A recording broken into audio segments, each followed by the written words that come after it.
Снощи, точно в навечерието на 11 септември, беше извършен един, как да кажа, чудовищен акт, варварски акт. Беше застрелян Чарли Кърк, един от така поддръжниците на Доналд Тръмп и така много изявен консерватор.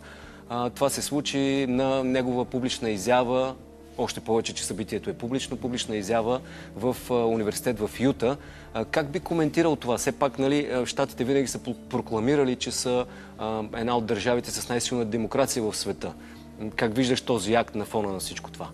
Чудовищно политическо убийство. Чарли Кърк, между другото, е един от най-умерените, най-благите, най-възпитаните консервативни активисти, да, близък до Тръмп, млад човек, баща на 2 деца, на 31 години, с чудесно семейство. Човек, който просто искаше да убеждава и да говори с другите. Той смяташе, че може да се изграждат мостове към другата страна, обичаше да ходи в колежите и да се изправи срещу враждебната тогава публика и просто да разговаря с тях. Но тъй като той спечели дебата, те не можаха да го понесат и го застреляха. Години наред либерални, леви активисти и медии символично рисуваха мишена на гърба му. Той беше представен като най-лошото, което може да си представите.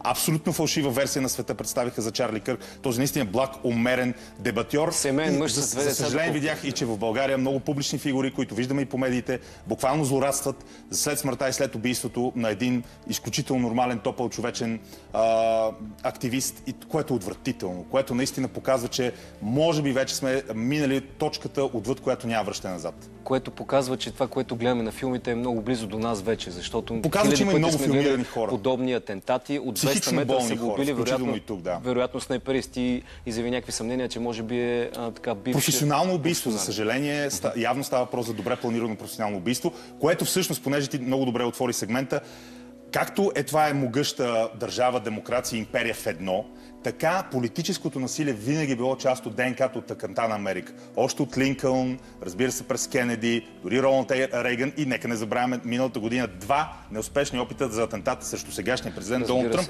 Отделно сега в момента и обществото там е поляризирано от това, което се е случило. Мисля, че в метрото украинска гражданка е убита в... Това буквално това бяха и последните думи на Чарли, че най-накрая хората трябва да започнат да говорят за чудовищната престъпност в Америка, нещо, в което аз се убедих това лято.